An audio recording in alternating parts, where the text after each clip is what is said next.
Auron MacIntyre joins us after a few minutes here. He's the host and columnist at The Blaze, author of The Total State, How Liberal Democracies Become Tyrannies. We were first, however, be joined by Jeffrey Tucker, founder and president of the Brownstone Institute. He has a review coming out of Auron's book, and we will get into that. Jeffrey is also a senior economics columnist for Epoch Times, author of 10 books, including Liberty or Lockdown. He has an interesting article out on X right now, which is... forget the title of it, essentially the real meaning. Lockdowns until vaccine. That is what we're going to talk about, which is sort of what they were up to. And yet I think we had to break through our own denial to really admit that they were doing something quite so extreme and dumb. Brownstone.org, also Jeffrey Tucker on X. And Auron, you can find Auron MacIntyre, MacIntyre. Be right back after this. Our laws, as it pertains to substances, are draconian and bizarre. The psychopaths start this way. He was an alcoholic because of social media and pornography, PTSD, love addiction, fentanyl and heroin. Ridiculous. I'm a doctor, for sake. Where the hell do you think I learned that? I'm just saying, you go to treatment before you kill people. I am a clinician. I observe things about these chemicals. Let's just deal with what's real. We used to get these calls on Loveline all the time. Educate adolescents and to prevent and to treat. If you have trouble you can't stop and you want help stop it, I can help. I got a lot to say. I got a lot more to say.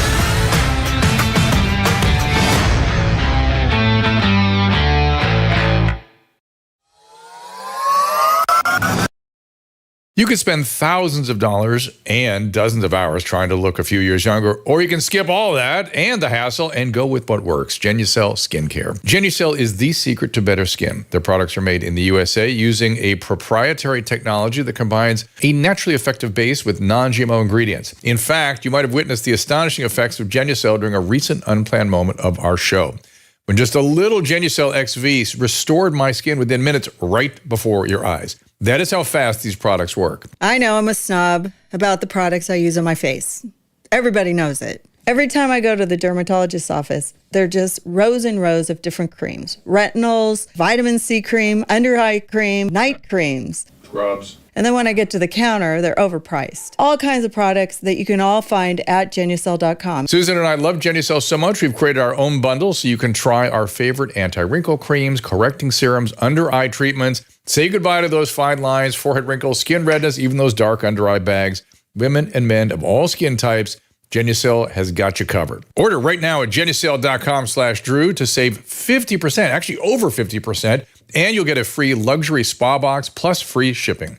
That is Genucel.com/Drew, GENUCEL.com/DREW. As I said, Auron MacIntyre will be in here in just a couple of minutes. The Auron MacIntyre Show, and Auron is spelled Auron. Substack is auronmcintyre.substack.com, and of course, X is at Auron MacIntyre. Jeffrey Tucker is jeffreytucker.me and at Jeffrey Tucker on X, and the book is Life After Lockdown, Liberty or Lockdown as well. Please welcome someone we enjoy very often on this program, which is Jeffrey Tucker from the Brownstone Institute. Brownstone.org also is where you can find Jeffrey. So, Jeffrey, let's start with that little article you pushed out on X today, which was Lockdowns Till Vax. And how that was something that I think we'd all heard, but I'm thinking about it now. I suspect we were in a little bit of denial about it. Like, could they be that dumb? Could they have a policy that kind of extraordinarily problematic, let's say? Well, or audacious. Nothing like this has been tried in human history. And don't forget, it was on a global level, right? So it's like next level crazy.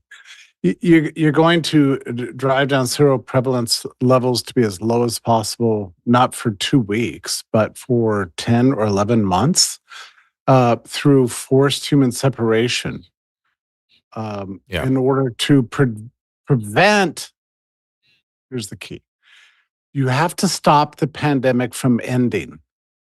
If your plan is for the mRNA technology to ride to the rescue and save everybody. Okay, that seemed to be the plan. And my story begins with the lab leak because this was a US-funded lab, bioweapons lab, probably. And they're playing with gain of function research. There's a lab leak. They hear about it sometime in late 2019. We don't know the exact date. There's evidence that they knew about it from October from the Olympics, from the military Olympics in Wuhan. And lots of soldiers were sick. So they know about it. And it's like a potential catastrophe for Fauci, for NIH, but also for the Wellcome Trust and Jeremy Farrar, and for the entire biodefense, bioweapons industry, which is massive and largely secret and has labs all over the world. So, if a lab leak is the cause of a global pandemic, let's just say that's a problem. Well, would it not also be true that given that they knew that there was so much dangerous gain of function research going on, that maybe they had, I don't want to say fantasies, but concerns that this was far worse than anybody could imagine, and they weren't sure. No question about it, that they wildly overestimated the fatality rate of this thing. Yeah. So they were concerned that many millions were going to die, or like when Trump said one press conference, life will not be normal, people will be dropping dead in front of you and so on. And a lot of CCP propaganda pouring out in January seemed to confirm that. So they were panicking. The World Health Organization was talking about CFRs of 3 and 4%. And I think that got dialed back a little bit over the coming weeks. So by the time that Fauci testifies in Congress in, I think it's late February, he's saying, "Oh, it's bad. It's probably not 3 or 4%." He says, and when he said that, everybody in the room just kind of froze because they don't know what a CFR is, right? They don't know the difference between CFR and IFR. They just thought, okay, there's 100 senators, so that means 4 of us are going to be dead. that's what they thought. Anyway, Fauci says it's probably not going to be that, but it's going to be 10 times worse than the annual flu, which still sounds terrible. But still not worth destroying the world over from a risk reward standpoint. This is the part that not worth that. And Francis Collins has now said this. It was one thing uber alles, stop this virus, no concern for the impact of the measures of the non-pharmacological measures they were taking. That's right. Dr. Drew, let's go back just slightly. So there seems to be 3 steps here, right? So the first step is deny the lab leak, which they got busy doing right away. And so, call up some of our paid intellectuals to generate a paper, which they did in a phone call, late January. And then the paper comes out like a week later. It was not a lab leak. This is of zoonotic origins coming from a wet market. Those weird Chinese, they eat weird stuff all the time. So somebody ate, something terrible. And then now we've got so that solves that. And also going to the media and saying anybody who says anything else is a conspiracy theorist. So that was already settled. But then Fauci or somebody says, look, don't forget these labs come up with not just the problem, but also the solution. We have the virus, true, that's bad, but we also have the antidote. So let's get to work on that and distribute it to the population. And also keep in mind, we've been working for 20 years on these special delivery systems, mRNA technology delivered through lipid nanoparticles. We've not been able to get it through regular regulatory means. That's not been approved. But if we can get this, what's called an emergency use authorization, then we can get it basically pre-approved by the military itself, bypassing the FDA entirely. They'll just put a rubber stamp on it. That will give us all the necessary indemnifications. And then we'll get the population entirely inoculated. And we'll go from villains to heroes. You see how the thinking goes here? I mean, we're going to be in big trouble. By the way, and Farrar basically admits this in his book. He says that they went to burner phones, that they were warning their loved ones that if they wake up, if they're shot dead, that they're having sleepless nights and having secure phone calls on military channels and things like this. I mean, why would you do this if it wasn't? And Farrar says, we were worried it was a lab leak. Well, it turned out not to be true. Okay, yeah, sure. So they believed it was a lab leak, but they said, don't worry, we've got the antidote. And they started work on that in January. Now you've got a third problem, which is the speed of release. So vaccines have usually taken 15 or 20 years through regular channels. They didn't have that kind of time.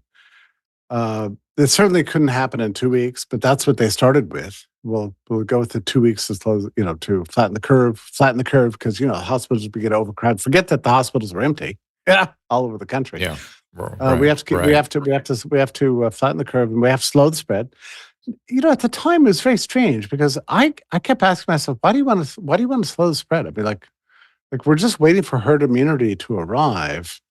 Herd immunity comes about through exposure and upgraded immune systems. That's how every single pandemic in the history of humanity has ended.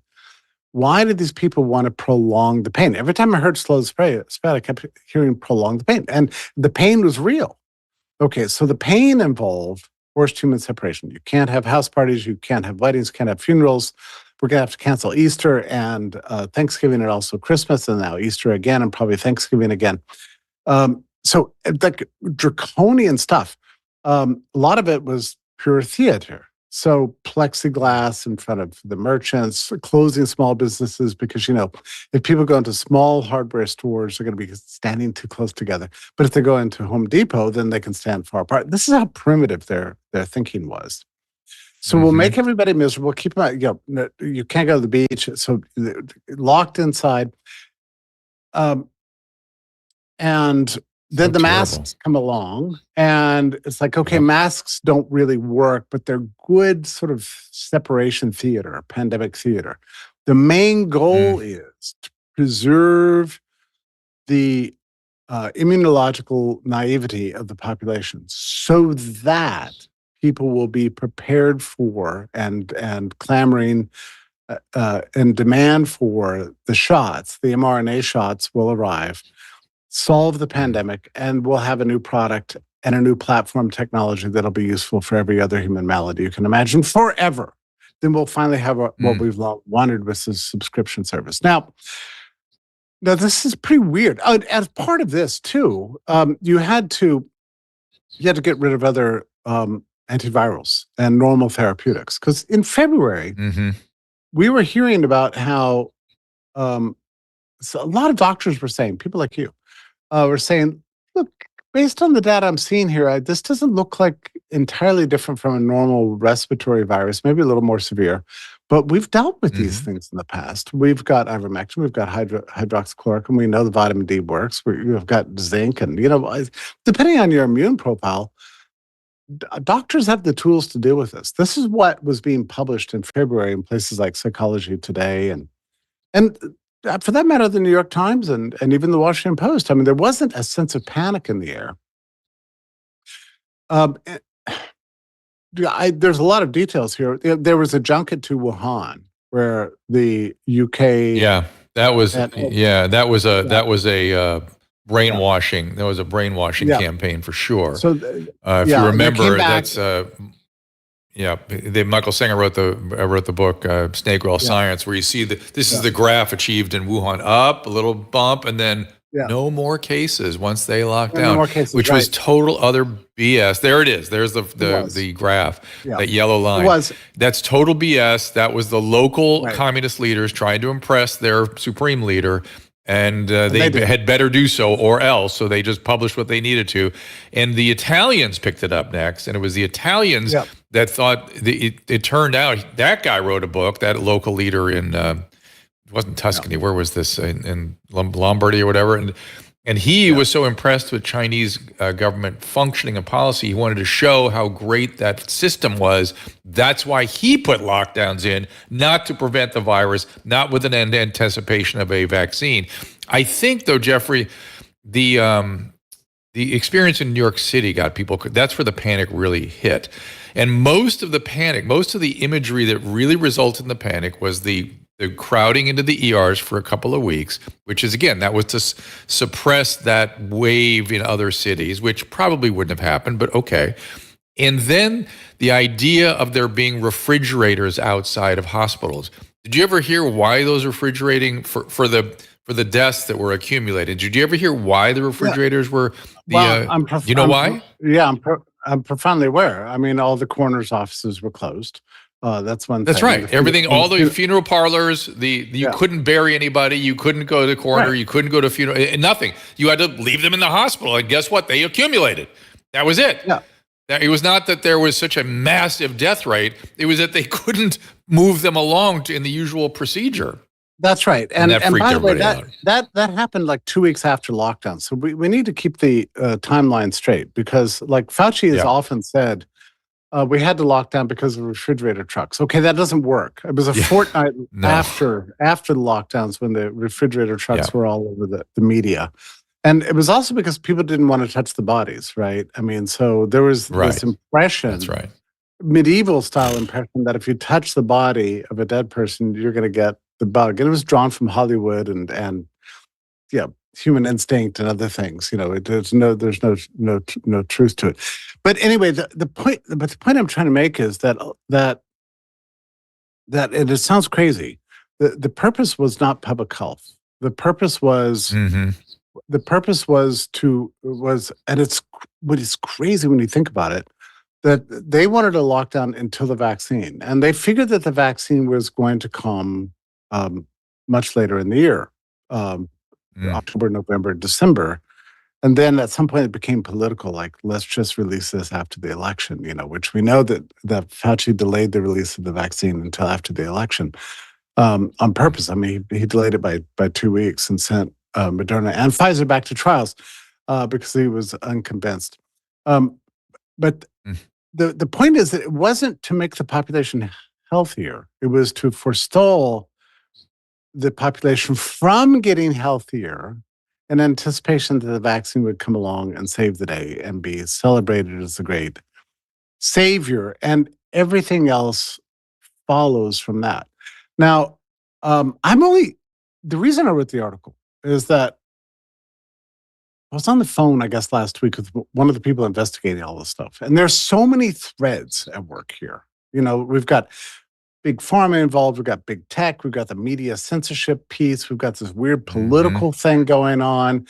The sister of Rod Rosenstein, who was forced to fire James Comey as FBI director in 2008. His sister was the first CDC employee who went to the media and panicked them about the coming lockdowns without ever asking the Trump administration. That's when the New York Times went to print on February 27th with the disease panic. So there's a lot of weird things going on, but there's too many threads. And so, the question is, what is the dominant theme here, and what are all the ancillary grifters that came along, from the streaming platforms to Amazon to DoorDash and and the censorship industry and all the rest of it. So the purpose of my writing the article is to give people who are looking at this thing a single theme. And I think there's a tremendous amount of evidence for the fact that they, and you mentioned the comment by Francis Collins that they forgot about everything else. It was just focused on vaccine. So that's evidence. But the slow the spread, the flatten the curve is evidence, and so on.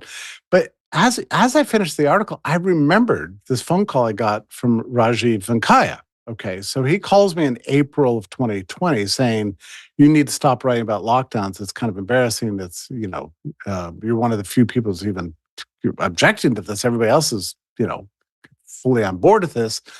You need to stop this. And I said to him, okay, Rajiv, just keep in mind who this is. This is the guy who headed the biodefense chair with George W. Bush in 2005 and 2006, and the guy who claims credit for having invented pandemic planning. And then he went from position. Yeah, he went from that position to being head of vaccines at the Gates Foundation. Went from there to starting a vaccine company. And I was a little startled to get a phone call from the guy. I was like, oh, you're Rajiv Venkaya. You're the man. And I said, Rajiv, I have a very sincere question for you. Look, I know you object to my writings and whatever. You're a convinced lockdown guy. Fine. But I have a question for you. I just have to answer me this. Now, keep in mind, this is April of 2020, and the vaccine wasn't really on the radar. I guess there was some talk about it, but I was mostly ignoring it because I I knew that you couldn't really viably vaccinate against a fast mutating, fast spreading coronavirus in the middle of a pandemic. It had never been done before. And even if you could, by some miracle, it's going to take 15 years to develop something like that and test it so that it's safe and effective, so you could roll it to the whole population. So I knew. So it wasn't even anything I took seriously. And I said to him, Rajiv, just answer me one question. If you lock down the whole population and I don't know, the virus gets scared, you're like, wow, this Fauci guy's really outsmarted me. These people are pretty clever. I'm outside. They're hanging around inside. I went inside. Then they hung around outside. Like, I can't, I tried to get the guy, but he was sitting down. And then when he stood up, when I knew I could get him, he had a mask on. So I knew that this is all just tomfoolery. So I said to Rajiv, I said, just answer me this: where does the virus go? Like, it's move to another planet, get sick of Earth, because we're too smart, jump in a hole in the ground, just demoralized. Where does it go? And there's this long pause on the phone, and he says, you'd be surprised. We're going to vaccinate and drive the R0 down to below 1. And I said, okay, there it is. You're going to you're going to come up with a vaccine that's going to take 15 years. We're going to stay locked down for 15 years. What are you talking about? What are you talking about? And he goes, you'll be surprised. We're going to get it much sooner than you expect. I said, okay, Rajiv. There's that,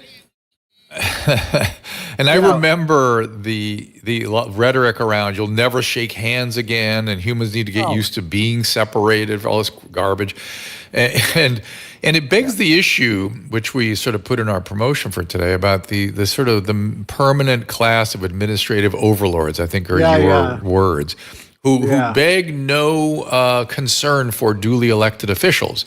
I've heard this. There's a Paul Alexander clip going around on social media that we put out where he was explicit that they were bragging about this fact that they are the ones in charge. They are the ones making decisions. These people that are elected are just unwitting dupes. And what do we do? How did that happen? I guess we're going to talk to Auron about that. And what do we do about it? Well, and this was new for most Americans. Like we've and MacIntyre will tell us more about this, but we've lived most of our lives thinking that the people we vote into office are our rulers.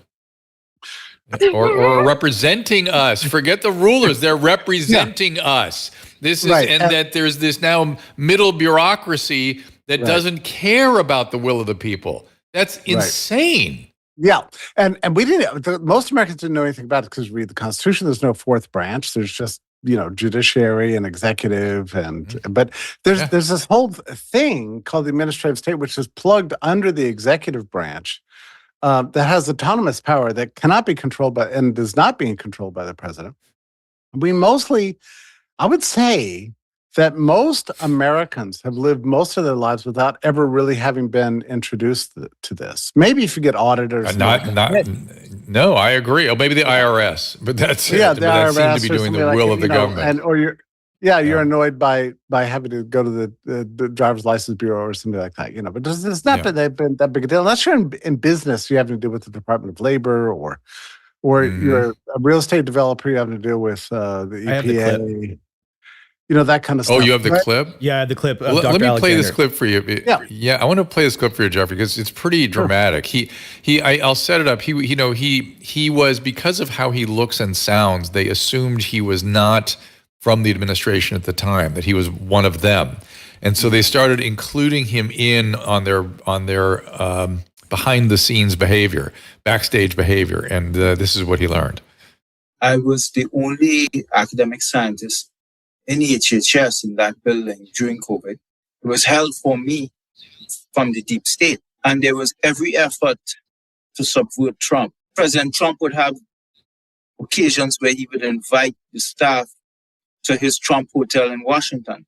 So on one of those invitations, I went there. I was with Dr. Scott Atlas, and we were hanging around talking with other people. And there were these people from the State Department. And one of them told me something that surprised me. They said to me bluntly, they said, President Trump is only visiting here, He's only a visitor. The POTUS is a visitor. We run things here. We, the administrative state, run America. He might be here for 4 more years, which he was not. But then he's gone. We live here. We run this thing.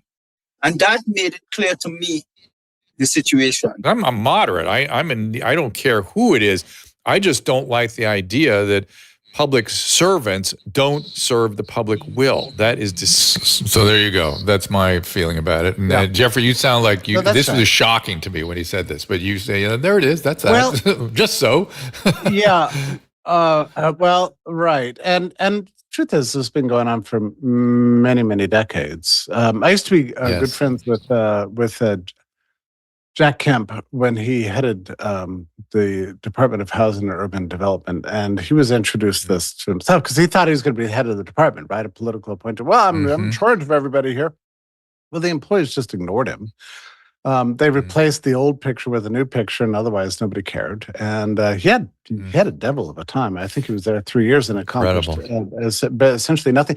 But the funny thing about this is, like, I knew this, I guess, intellectually, but to see this hither swarms of bureaucrats really take over the country, impose one-way grocery aisles, plexiglass, in front of every merchant's face, force everybody into masks, and then be deployed on the population in general to give them injections of an experimental technology that had never been tested as safe and effective, that turned out to not really work, was a shock. And I think it's shocked many Americans, right? And it's shocked, actually, frankly, conservatives. This is why I think MacIntyre's book is so important, because they didn't really understand the power of the administrative state, or what we now call now it's often called the deep state. Well, there's 2 levels, right? There's the civilian bureaucracy, and the deep state is really the security bureaucracy. It's good to distinguish between those 2 things, and both were involved very intimately in COVID. So it introduced the COVID experience, the lockdowns experience, introduced us into a new layer of public management that we didn't know existed. And it raised other questions, like, who put these people in charge? It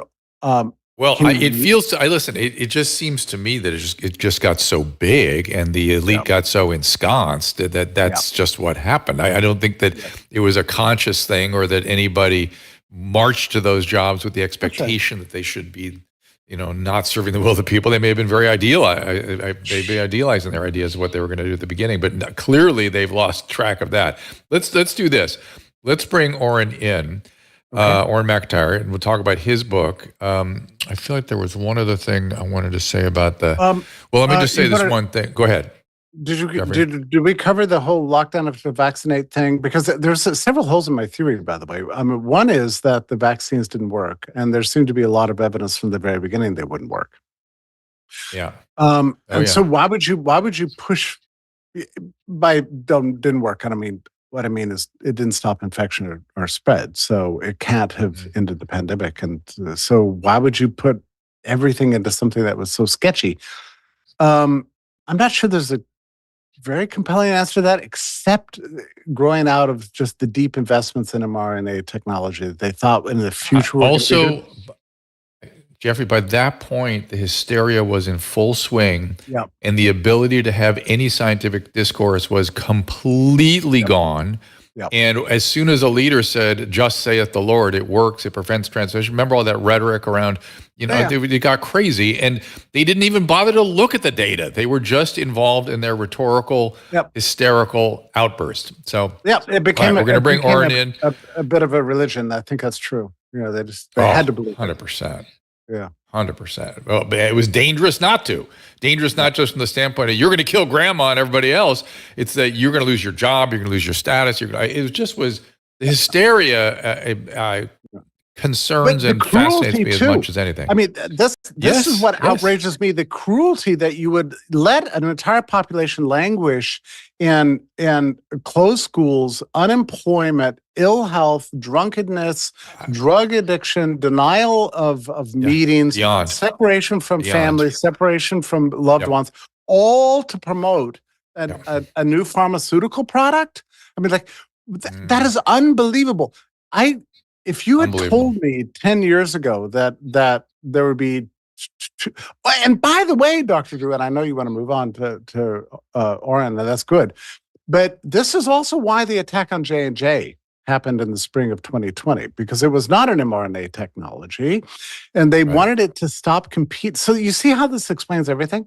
Like J&J was a one shot and done, but it was not mRNA. So suddenly, whoa, I think this is giving us blood clots. And you notice now with all the vaccine injury stuff, they're trying to scapegoat AstraZeneca, which is also not an mRNA technology. So it actually... I agree. I think that's what was happening. But by the way, that was normal behavior vis-a-vis vaccine rollouts. You stop it when you see stuff, you reevaluate. When that started happening with mRNA, no such stoppage occurred.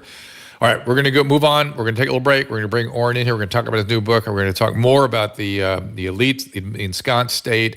And we're going to do a little history, I suspect. We're going to go back to the Enlightenment. I want to bring in the French Revolution. The 18th century will make an appearance here. Sorry to bore you all with that, but I think you'll find it very interesting. Be right back after this. Let's talk about aging, because everyone wants to know how to slow it down. For almost a decade, I've been taking a healthy aging supplement called True Niagen. This supplement boosts NAD. That's something that cells can't live without. It's done with a patented form of nicotinamide riboside called NR, or Niagen. It's more efficient and more scientifically reviewed than NMN or other NAD boosters. True Niagen is truly the best way to boost NAD levels, and it's made by Chromadex. They are the gold standard in the NAD space. Dr. Charles Brenner, the scientist who discovered the NAD boosting potential of NR, explains. And the center of the metabolism that allows the conversion of food into energy is NAD coenzymes. And NAD gets disturbed in the aging process. And as we're exposed to conditions of metabolic stress, Niagen, which is the form of NR that was developed by Chromadex, is the best and the only fully legal form of NR. And this is really the gold standard for NAD boosting vitamins. I love this product. I urge you to try it. Go to drdrew.com/True Niagen for 20% off your order.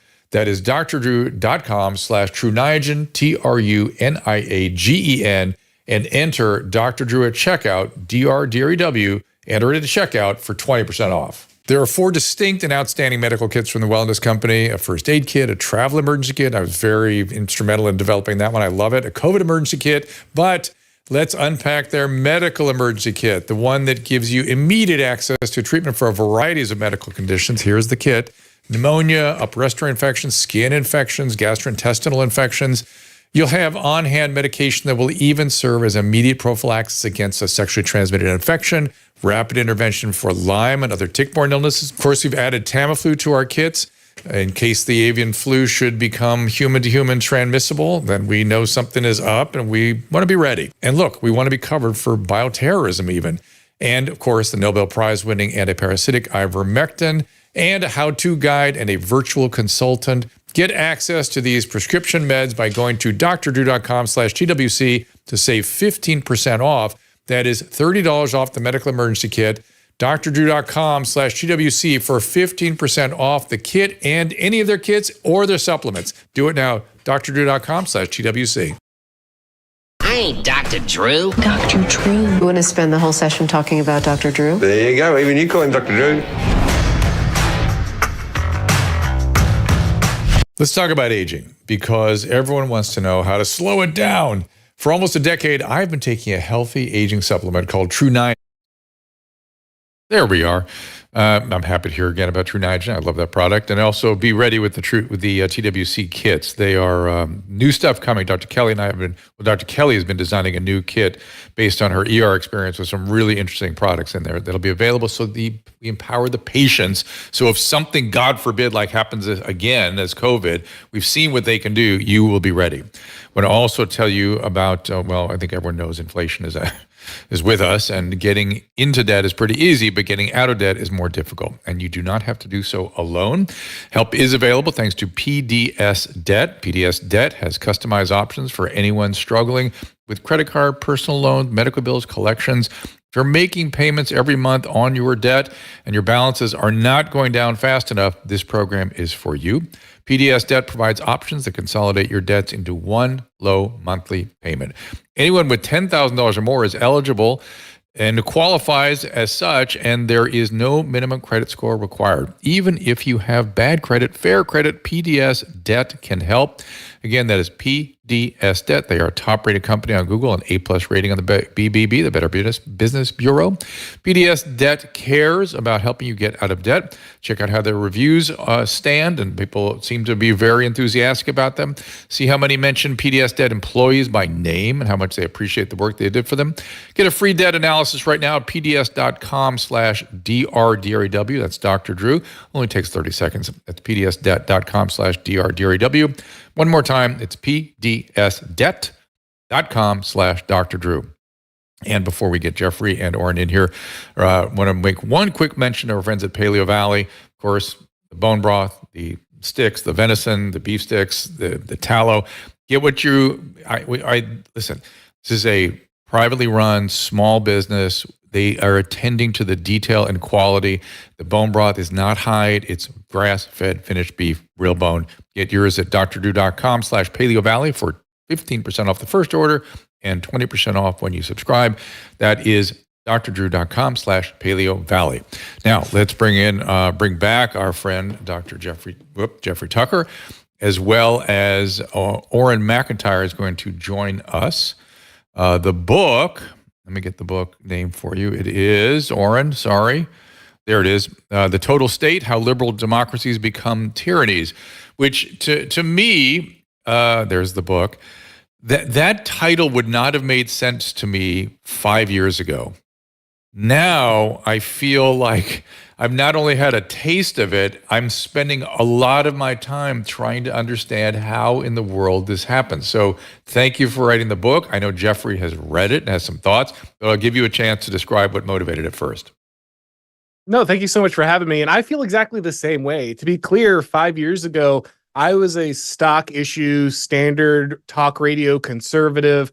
I listened to Rush Limbaugh. I went to civics class. I knew that the Constitution, the Bill of Rights, and separation of powers were going to protect us when tyranny came. And then 2016 and the way people reacted to Trump made me wonder. But then 2020, obviously, the churches were closed. The strip clubs were open. We couldn't go to bury our loved ones, but the Democrats could run around and burn down buildings and riot in the streets and drink champagne when Joe Biden got selected as president. And it just became really clear that the things that I had learned about the American government and the way power worked in the United States just weren't true.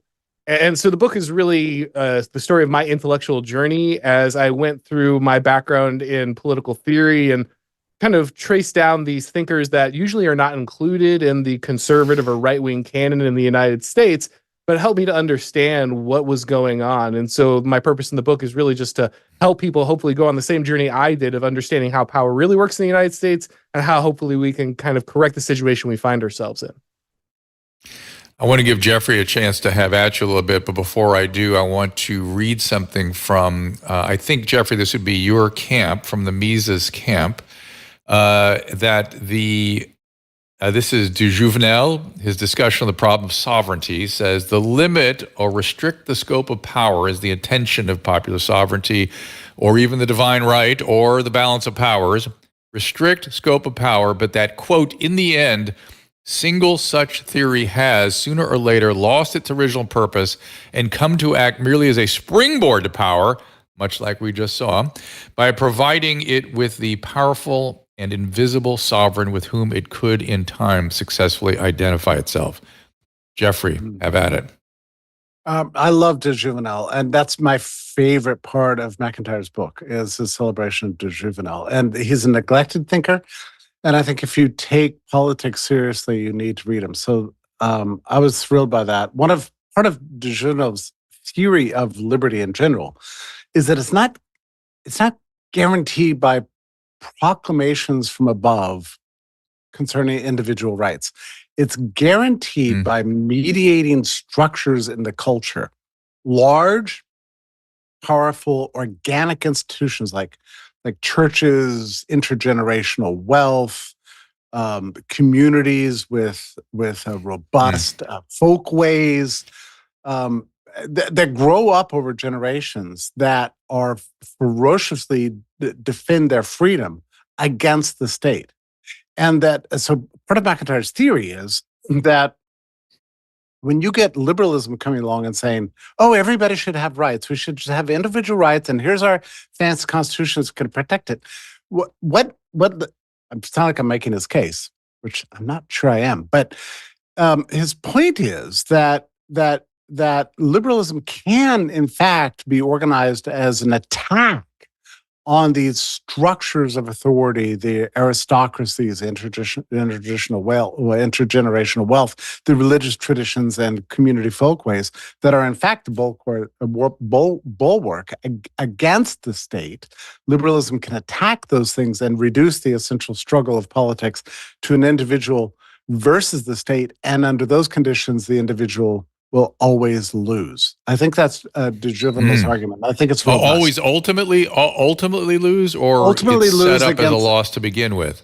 It's a setup as a well. I think the position of de Juvenal and the tradition that it represents says that this rationalistic project to construct a social order around a handful of postulates will eventually end up empowering managerial elite. That will be in a position to attack all the structures that are actually defending individual liberty, and just invite individuals to say, "Oh yeah, come at us with your rights." If you want to, one of the best and most interesting, I would say, I didn't write about this part of MacIntyre's book, but the most interesting thing is his actually brilliant and quite hilarious critique of the Constitution. So you have these separation of powers, right? And you think, oh yeah, the judiciary is going to be competing with the executive. The executive is going to hate the legislature, and all are going to be arguing with each other, and that'll protect the rest of us. And MacIntyre's like, well, wait a minute. Why would that happen? Why wouldn't they just get together and exploit everybody else? So his point is essentially, there is no technical rationalistic construct that ultimately defends liberty. Liberty is something that grows out of a long experience of a well-developed, mature civilization with its own folkways that cannot and will not be disturbed, and institutions that will just simply say, no, we will not be ruled. And that's where he says liberalism goes wrong, that it forgets that point. And to that extent, I think I agree with him.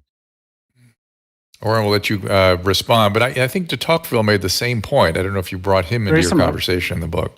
Yep. Yeah. Yes, he does. And I think it's important for people to understand that my book is not some wholesale rejection of the founding fathers or the principles of the United States. I have extreme respect for the founding fathers. It's the tradition I believe in. And I think the founding fathers understood something that Baron de Montesquieu, who was the guy who created the mixed constitutional model that they brought into the Constitution. I think Madison and many others understood this magic of the mixed constitution does come, like Jeffrey's pointing out, from these different social forces, these different areas of our culture, these organic institutions.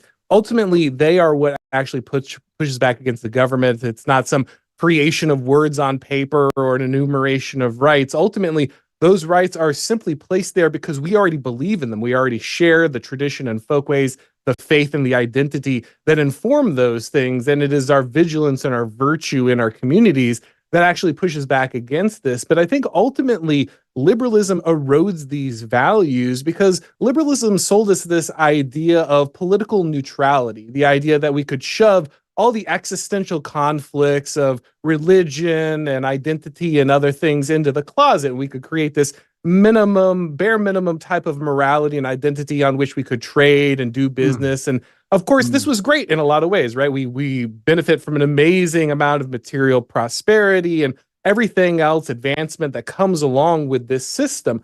But ultimately, this was a lie because there is no such thing as a neutral system. And we're seeing that now, right? We all believed that we were governed by these institutions that were going to go ahead and create this marketplace of ideas, this public square where ideas would kind of face off and the best thing would win. And that's what the scientific method and all of these things were about. But it turns out when the chips are down and power's on the line, there's actually a definitive class and a definitive ideology that is managing these institutions, especially as we scale society up and we create these vast bureaucracies that are required to go ahead and mass produce, mass consume, distribute public policy. And that ends up fooling us into thinking we are governed by neutral institutions when the truth is we're governed by a permanent managerial class operating under a disguise of objective liberalism. Yeah. And did the post-structuralists create this kind of cynicism necessary for this really to go to where it's gone? I think in many ways, postmodernism and many of the enemies that conservatives make out are actually just pointing out the weaknesses of the modern structure that we are now observing.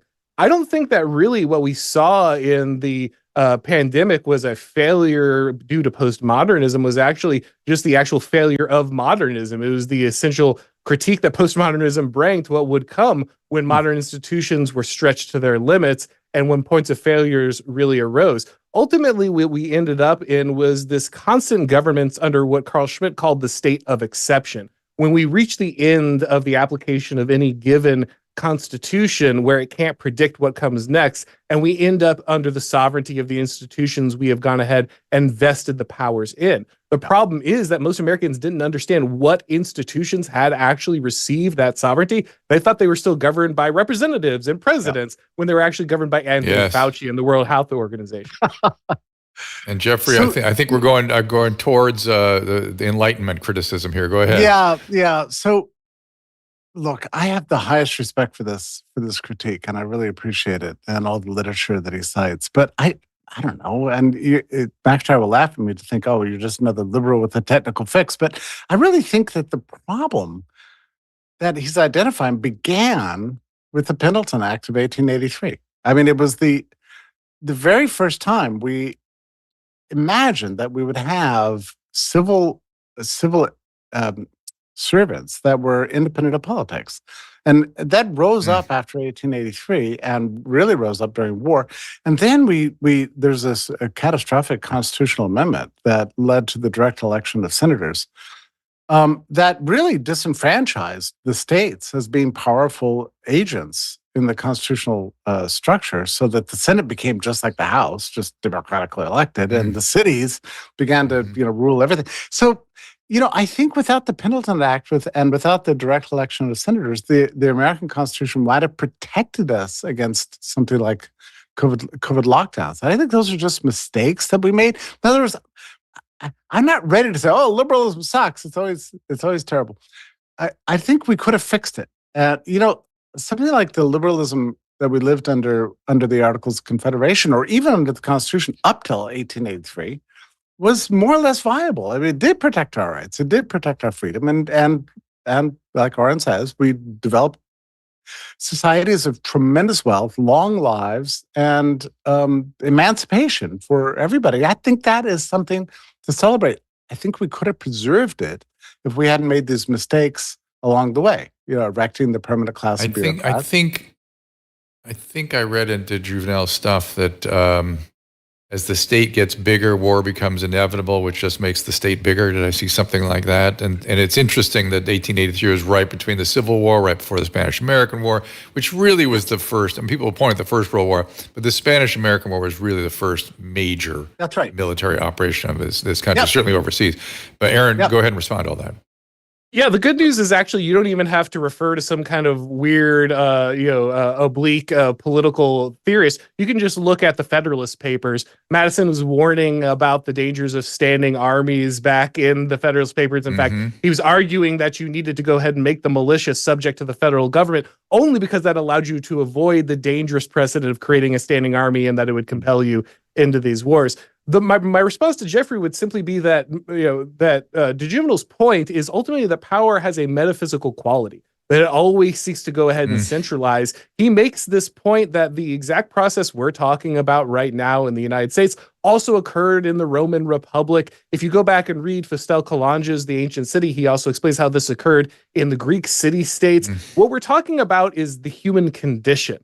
It's not just the problem of liberalism, though I think liberalism does have its own discrete issues that I talk about in the book. But I think largely what we're talking about is the problem of power and the way that it exists in human social organization. We are always attempting to build the Tower of Babel. We are always attempting to centralize power, create greater states, and create these vast bureaucracies and this centralization that creates amazing feats. But ultimately, they collapse under their own weight. And I think that's what we saw during the pandemic. We did not realize how much of our sovereignty had been handed over to these global organizations. And again, in the book, I talk about why the managerial elite feel the need to globalize, why that's part of their structure and how their power grows.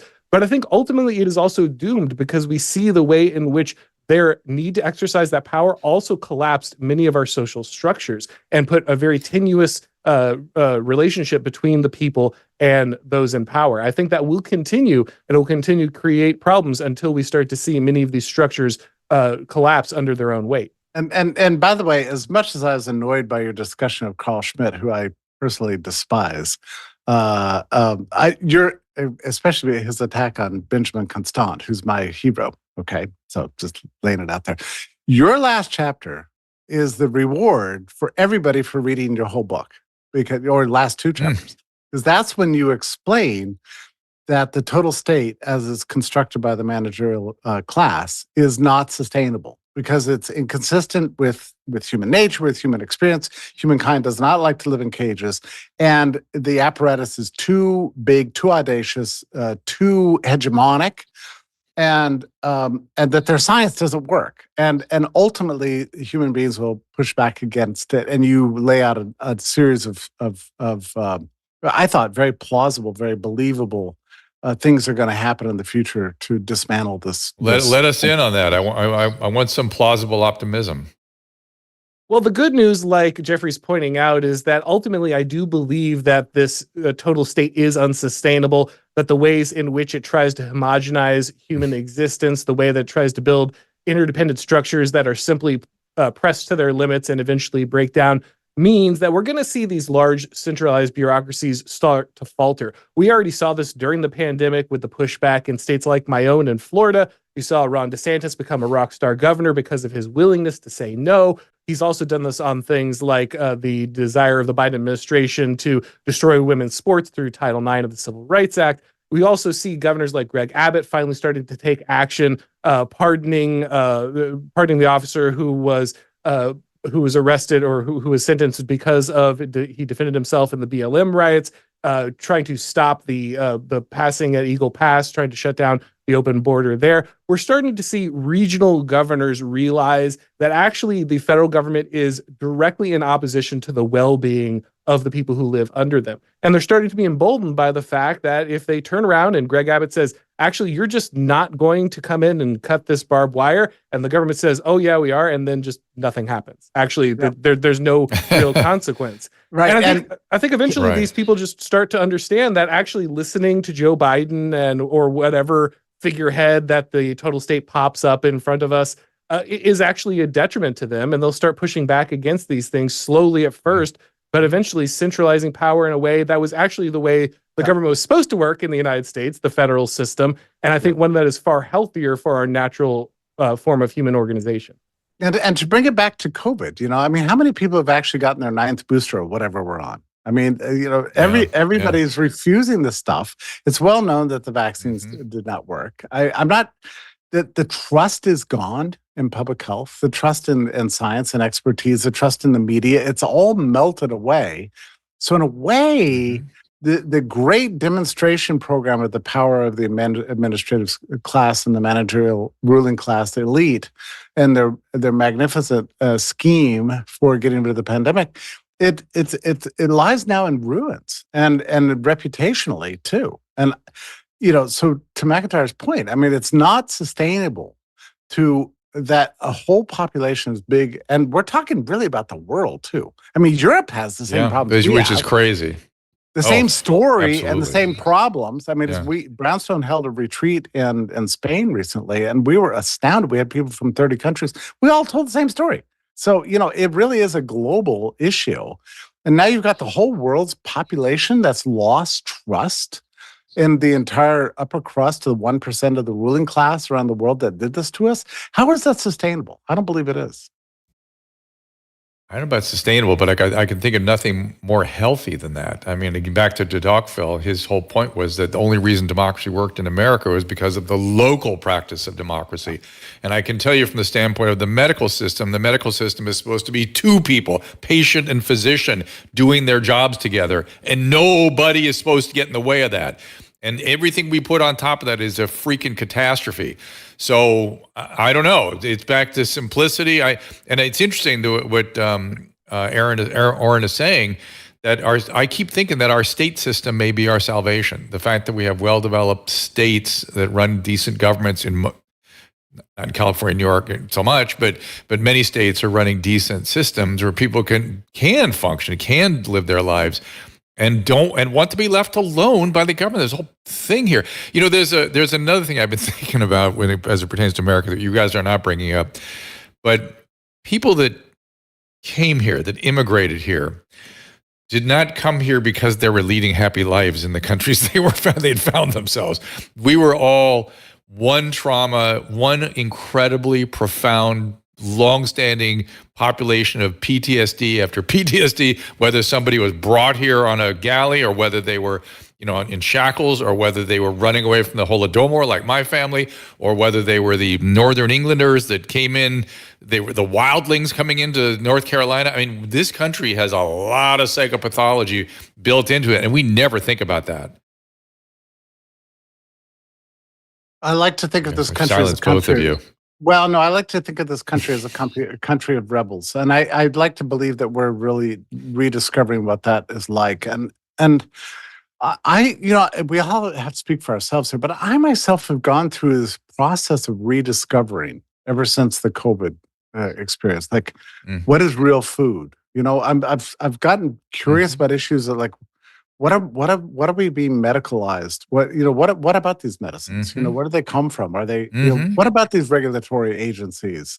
How do I protect my health? Why have I gone along with mainstream culture? Why did I believe that big tech was going to save me when actually it turns out to be the enemy? Like, I'm rethinking a lot of things, and I don't think I'm alone. There's a lot of people who are doing this, and there've been so many lies. So much civilizational breakdown that's happened in just such a short period of time. I just hope that enough people are ready to question basically everything in time to save us. Well, we've outsourced a lot of our decision making and a lot of our responsibilities to organizations and institutions that were supposed to be expert, right? We handed over all of these ideas about what we should eat and how we should raise our children and everything else to these people who were supposed to be these neutral experts. And what we had crashing all around us when it came from whether the education during COVID, when we realized it was all just garbage and none of it was actually teaching anyone, or we learned that the medical profession, sadly, in many ways, had been taken over by these ideologues. What we quickly understood is we have to stop just handing these responsibilities over to others. And that's really what allowed for the creation of the total state. We had no pushback against all of these ideological institutions because we had handed over the education of our children, the care of our family, our health, our safety, everything over to some other large bureaucratic institution that just took money out of our pocket, and then we never looked at again. And we've realized that is not a way we can continue to live if we want to live prosperously. We have to go ahead and recreate communities of virtue that look out for each other, care for each other, and take responsibilities that we've handed to others. Now you see why everybody should buy Auron's book. I mean, it's a really powerful book. I see. I get it. Despite my disagreements on the margin with it, and I point them out in my review, I do think it's interesting, actually. Dr. Drew's bringing up Tocqueville. It's funny that you rally around de Jeuve and as far as I know, don't mention Tocqueville.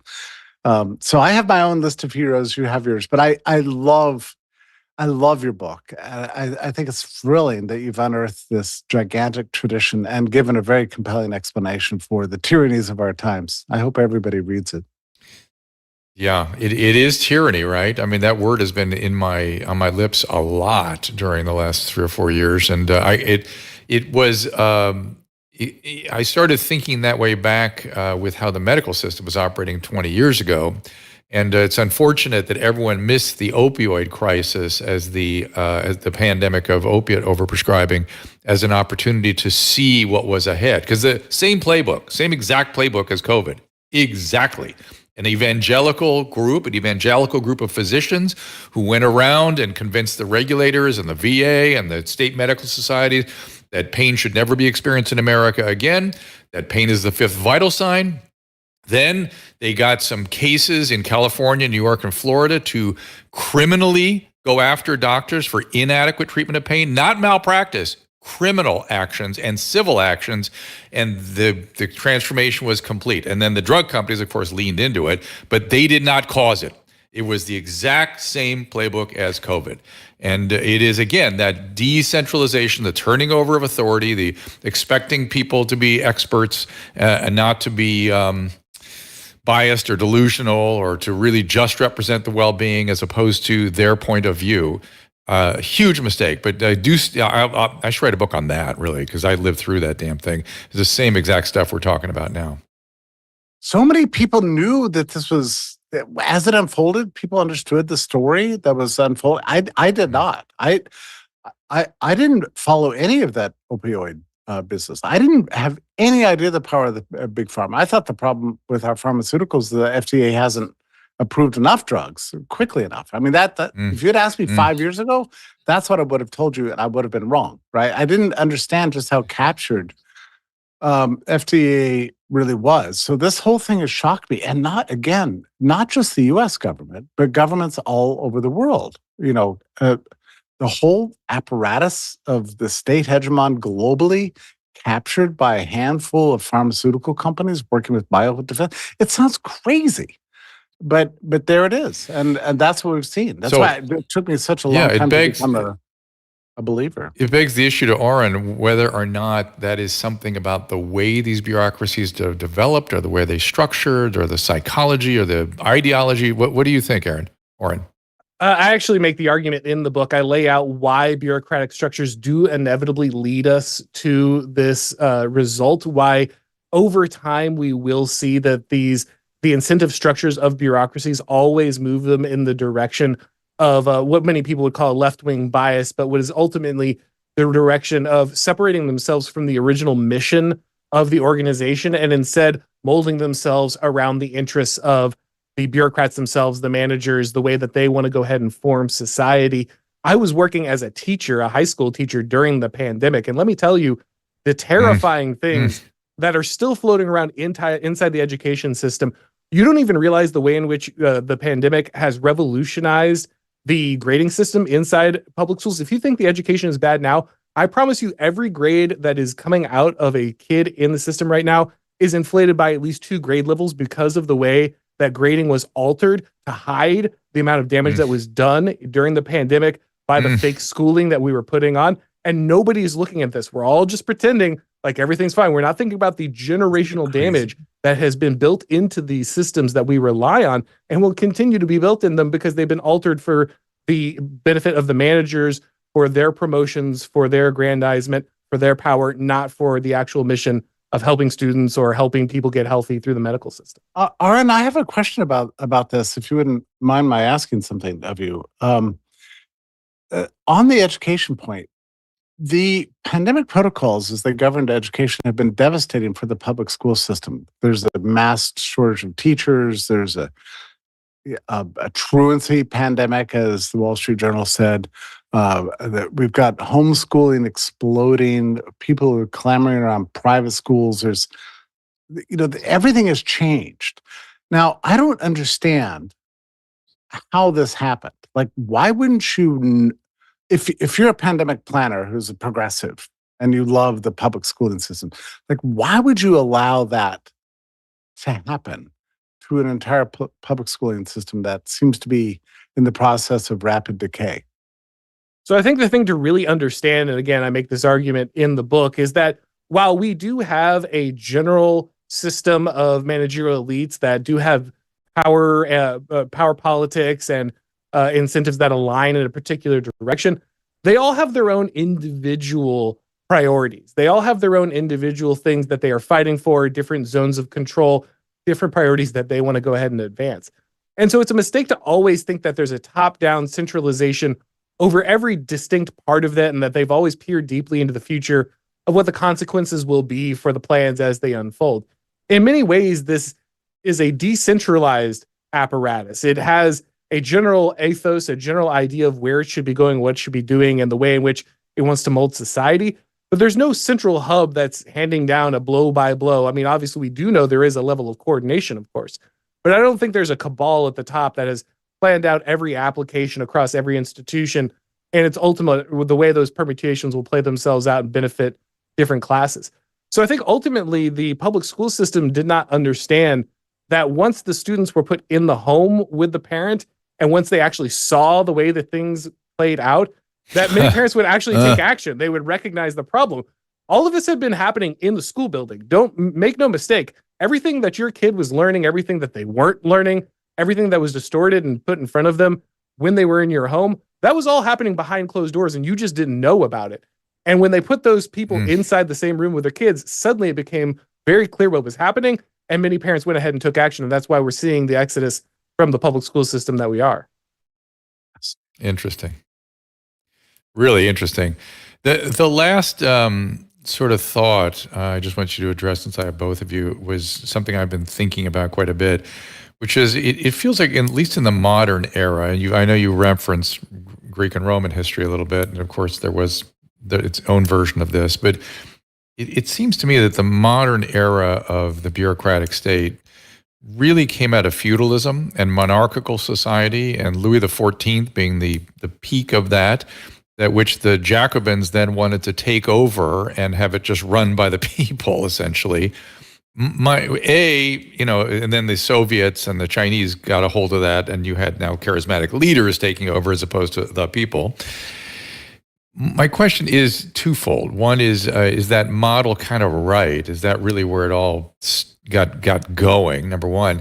And number two, in that situation, the mob, the ideological excesses obviously ran amok, and it required a strong man to step in to put a stop to it. Machiavelli has suggested in his political theory that that's necessary to stop nonsense like that. Is it our state system that's going to cause us to avoid this, or are we at risk of something like that? So it's predicted by everyone in my book, from Bertrand de Juvenal to Gaetano Mosca, that states fluctuate between a feudal type and a bureaucratic type. And sometimes that happens inside monarchies. We can see that the Byzantines were a very bureaucratic monarchy, but of course we think of European feudalism as being very distinctly spread out. That's what created a lot of the dynamic inside European monarchies. So ultimately, this is something that happens inside many different styles of government. But what we usually see is that as things approach this kind of oligarchic bureaucratic distribution, once we've lost kind of the shared identity that made people share a moral vision and move towards a particular idea of the good, and instead we see people lose that founding identity and ideology, and instead spread themselves off across these institutions that otherwise cannot solve these problems. We do see that in this cycle of civilizations, often a Caesar-like figure comes in to cut the Gordian knot when we have these bureaucracies that otherwise cannot be controlled. Will we see that at the federal level? Is it more likely to happen at state levels as power moves into maybe the hands of governors who are vigorous executives? It's hard to say how it will look in our particular civilization, but the pattern that you're pointing to is one that many different political theorists see as inevitable in our current situation. Yeah, or have we just been through that, Jeffrey? Maybe we've just been through it. I mean, in California, certainly in New York. I mean, when you stand back and describe what happened, it was all done with a smile and a aw shucks. But man, that was behavior of strongmen. Jeffrey? Yeah, and it's grotesque that Andrew Cuomo, the governor of New York, now says, "Oh no, I really couldn't enforce any of that stuff. It was all voluntary anyway," which is despicable because I was in New York at the time, back and forth, and I knew for sure they're going around ticketing. I mean, you had cops going into restaurants checking vaccine papers, for God's sake. Oh, I was there. Yeah, I saw it. So I mean, it's just despicable. So. Yeah, it's right that the Caesar model is one path out, and I hope that that's not That's not where we go. I mean, that's what Hayek said. I hope we're coming through it. We're going back to what the Republic side. I hope That's so. that's the other I thing. hope so. You know, we have a beautiful. This is the thing. I don't want us to forget our beautiful history. You know, we have a lovely colonial period of massive diversity. I have to say, we didn't have to have a unitary agreement on everything. We had huge diversity as long as it's decentralized. We had great trading, great commerce, great political systems, you know, not perfect, but very nice. It came to be codified in the Articles of Confederation and the Constitution, which worked rather well with one grave flaw that was dealt with, you know, in a painful and disgusting civil war. There surely would have been other ways, but it was in the 20th century where things broke with the creation of the administrative state. So to me, the answer is that somebody somehow has to address this beast that's out there, these unaccountable, you know, 2 million plus bureaucrats spread out over 400 plus agencies and disempower them. And maybe that comes from the judiciary. Maybe it comes from just public opinion saying we've had enough. We want freedom. This is not the way freedom looks. And maybe or comes from the purse. Yeah, but there is this, I guess my view is that there is a solution here. And the solution is to dismantle this administrative bureaucracy that's interfering with our natural rights and our natural freedoms that should have been part of the legacy. It was the legacy of Europe, you know, in its best days, and America in its best days too. And I think we just need to look back at that and see how we did it and start the renewal all over again. I think, gentlemen, we should leave that right there. It's a good place to stop. You've all got reading to do now. You've got to get The Total State, How Liberal Democracies Become Tyrannies. You need to read that book. Then you need to read Jeffrey Tucker's book on Liberty or Lockdown. You can follow our Life After Lockdown, I guess, is the latest one. Follow Mr. Tucker at jeffreytucker.me or also on X at Jeffrey Tucker. Aaron MacIntyre is at Aaron, A-U-R-O-N, MacIntyre, M-A-C-I-N-T-Y-R-E. Also, the Aaron MacIntyre Show, wherever you get your... Well, do you have a Rumble or anything, Aaron, that they should be subscribing to? Have a YouTube, have a Rumble, have the podcast on all platforms. And, of course, we have Blaze TV. And I keep saying Auron, I think is proper pronunciation. And then Substack, which is auronmacIntyre.substack.com. Did I miss anything from a standpoint of plugs for you guys? No, I just want to say it's such a pleasure. It's such a pleasure to be here with Auron because you know, I feel like I've lived and breathed you for the last 48 hours because I've read your book. I loved it. I've found it engaging. I wish I could answer it. I don't think I'm intellectually capable of doing it, but it was an adventure for me, and I just want to thank you for writing it and for being here with me today. I appreciate it very much. No, thank you. It's very kind. I'm a big fan of both of your work, so it's been great to talk to you guys. Thank you, gentlemen. We will talk soon, no doubt. Again, all the plugs Caleb will put up on the website as well. Coming up, Mike Benz on Tuesday. We're going to hear more about the blob and how that can be dismantled. Dr. Victory will be in here on Wednesday. Thursday, no show next week. Those will be normal time. We appreciate you guys coming in here a little early today and yesterday for that matter. And then we've got a bunch of guests coming in. We have Wolf Brian O'Shea with her husband coming in. We've got Winston Marshall coming in. We're going to do that show early because he's in the UK. He is the musician who had faced off at the Oxford Club against Nancy Pelosi, and it should be very interesting to talk to him. So check it out. We got a lot of great guests coming. Is that him? What's that? Mumford. Is that his band? I think Mumford that's correct.